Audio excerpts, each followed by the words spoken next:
Here are some top tips for submitting a successful Social Security disability claim.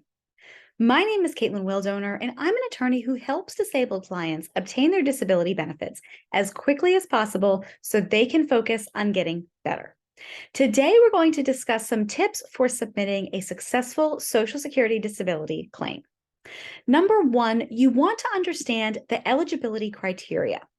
Familiarize yourself with the specific eligibility requirements for SSDI and SSI, including the definition of a qualifying disability, the work credits requirements for SSDI, and the income and asset thresholds for SSI.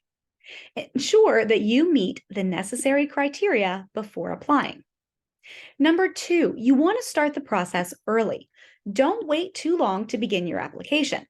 The Social Security disability application process can be lengthy, and so it's best to start as soon as possible to avoid unnecessary delays in receiving your benefits. Number three, gather your medical documentation. You want to compile all relevant medical records, including any diagnoses, treatment history, test results, and statements from your healthcare professionals. The more thorough and detailed your medical evidence is, the stronger your case may be. Number four, be honest and accurate. You want to provide accurate and truthful information throughout the application and potential appeals process. Inaccurate or inconsistent information can undermine your credibility and negatively impact your claim. You want to follow all treatment plans. It's important to comply with prescribed medical treatments and therapies to demonstrate that you are actively trying to manage your condition. If you disagree or have concerns about a recommended course of treatment, be sure to discuss that with your doctor and seek a second opinion if possible and if necessary. When applying for Social Security disability benefits, you can also include non-medical evidence. You can supplement your medical documentation with non-medical evidence that supports your claim, such as statements from family members, friends, employers, or others who can attest to the impact of your disability on your daily life and ability to work.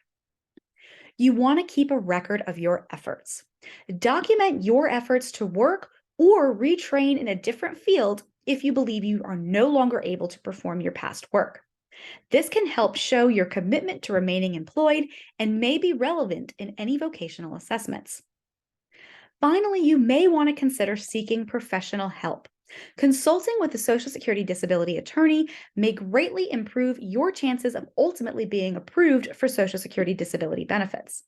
They can help guide you through the process, help gather necessary documentation, and present your case effectively. They can also help through the appeals process. If your initial application is denied, you want to be prepared to go through the appeals process. The process can be complex, and many successful Social Security disability claims are ultimately approved during the appeals stage. Thanks so much for watching. If you're disabled and unable to work, click the scheduling link below or give us a call directly for a free consultation where we discuss your case and see what I can do to help you.